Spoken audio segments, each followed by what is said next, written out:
festival this weekend. Roger Livingston reports. One or two of the travellers were clearing up, apparently getting ready to go. Others were getting their vehicles ready for the road. Yet more saw no urgency to get on and do anything. Most here thought yesterday's court ruling gave them a stay of execution for 7 days. Some talked of a week-long music festival. A band played here on what serves as a rock stage last night. One or two who could get started decided to go, but the judge said this morning, unless more began to leave today, they could be evicted at any time. Well, I think he has had to change his mind or he's going to get the sack. Because he spoke more clearly yesterday and saying that he's clarifying it and then changing entirely what he said. It's a load of cobblers, isn't it? Well, he's had a press conference saying that it was misinterpreted yesterday. You haven't got 7 days, you want to move on today. What do you think about that? Well, we're going to move on in 7 days, because that's what he said in court.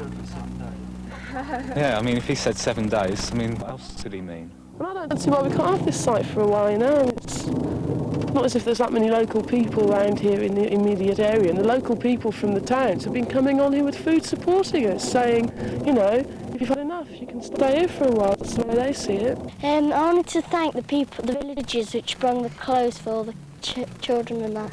So nice clothes. Yes, me too. Local Conservative MP Patrick McNair Wilson visited Stoney Cross today to try and persuade the travellers to move on. I feel very, very, very sorry for a country who can't handle a small number of people like us. I feel so sorry for you all. Well, and I feel very sorry for all of you, because the fact that you're in such a large group has attracted all this media attention, which you see they are being endlessly photographed and written about, and it is because it's the size of this group apparently floating the laws of this country, which is not very people. It's purely what we stand for. Well, meanwhile, police have been checking cars on the roads around the hippie site. They've warned anyone trying to drive to this weekend's festival at Stoney Cross to stay well away. Police have also set up a checkpoint on the road leading off the site. They're testing all the vehicles belonging to the hippies as they try to leave. There have been some arrests of vehicles said to be unroadworthy have been impounded. Some of the hippies claim they're being picked on.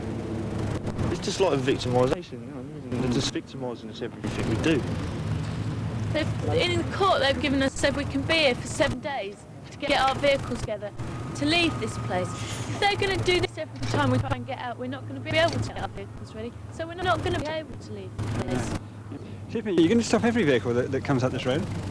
I'm afraid.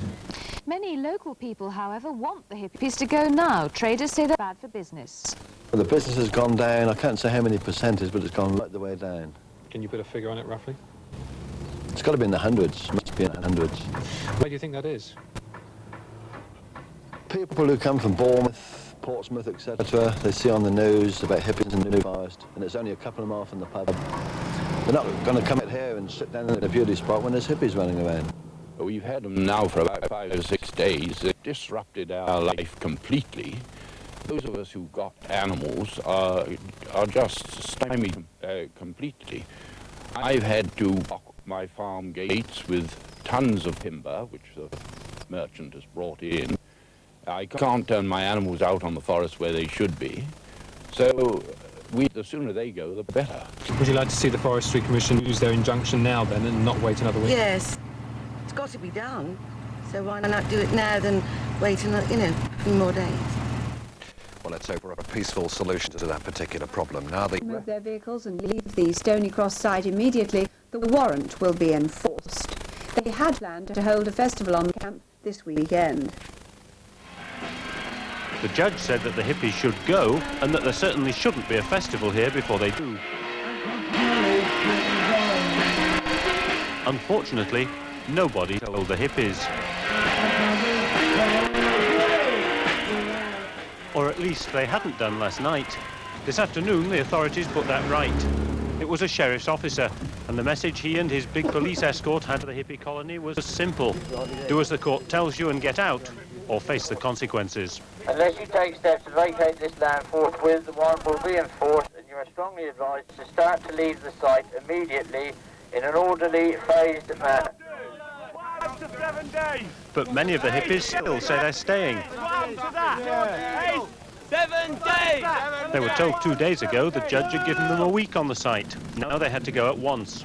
To them, the sheriff's officer was just another man with a megaphone, a legal document and a lot of policemen. To the police, though, it was the last warning for the peace convoy. Leave the area. And we've just had this report from Andrew Taylor at the scene. From the start, the police had made it plain that they weren't interested simply in moving the peace convoy along. Some of the hippies had drifted away, but most had stayed and challenged the police to do their worst. This, in the rain at 5 o'clock in the morning, was their response. The makeshift tents were stripped apart and bleary-eyed hippies were searched by men from the drug squad. Some were marched off to the vans. Within a few minutes, the whole sprawling campsite was under the control of the police. No one paid any attention to the sheriff's officer, giving them the formalities of the eviction. Sheriff's officer, I hold a warrant for the possession of this land. You must leave immediately. There was anger and bitterness, but no resistance. There wasn't time, even if there'd been the inclination. Teams of police vehicle examiners were touring the site. Up to now, it had only been vehicles going onto the road that were checked. Now they went over all of them. Those that didn't pass the test were immediately impounded. Heavy lifting gear was standing by, ready to move them off the site. The hippies, tired, dejected and bitter, were shepherded briskly off towards the road. They'd already made arrangements for their children to ride off in one of the few legal buses. But for them, there was nothing but tea and scant sympathy from the police. 7 days and one court case after they'd arrived, the Stoney Cross camp had vanished. Arrested. In the words of the chief constable who organised their eviction, the hippie convoy has been decommissioned. It was called Operation Daybreak. Hundreds of officers from 4 different forces took the sleeping hippies by surprise at sunrise in their New Forest camp. Mr. John Duke, Hampshire's chief constable, afterwards declared himself well pleased. They were, he said, invaders and anarchists with a complete disregard for the freedom of others. A report from Andrew Taylor. It was half expected, but still a shock when it finally happened. This was the police reply to the hippies' challenge. 400 men swarming through the rain and into the camp, 5 in the morning.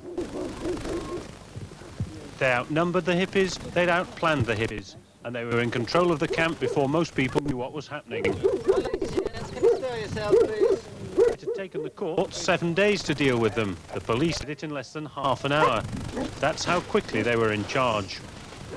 And they were completely in charge. Men from the drug squad picked their targets and moved in. Okay, all right, I don't cooperate. There was bitterness, but no violence. There wasn't time, and anyway, there didn't seem to be the inclination among the hippies. Well, if you're going to search it, could you try and put things back as you found in place? They'd taken on the courts and perhaps inevitably lost. We've been turned out onto the road without our shoes even. Take our boots, we weren't allowed our shoes. There were more than 40 arrests, several for drug offences, some for possessing weapons. But what was a triumph of planning for the police was a final disaster for the people in hippie camp.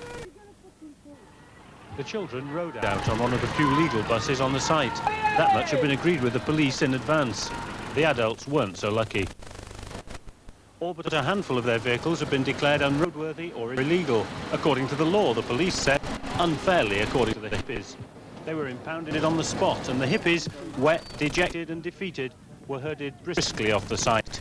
Operation Daybreak was effectively over, and the Forestry Commission had its land back. As for the peace convoy, the Home Secretary called them medieval brigands, the Chief Constable a vicious threat to the community. But he admitted there were no crimes of violence around Stoney Cross to lay at their door. Not on this site, because remember, the moment they invaded, we were in as substantial a presence as was possible.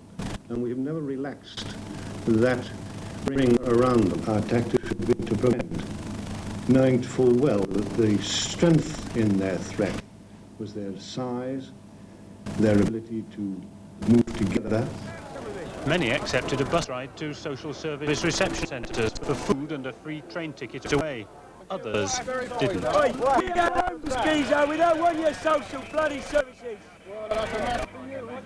No, it's for you. They set out together on the long walk towards Glastonbury, a hardcore of about 100, without a home or even a firm destination, and with a heavy police escort.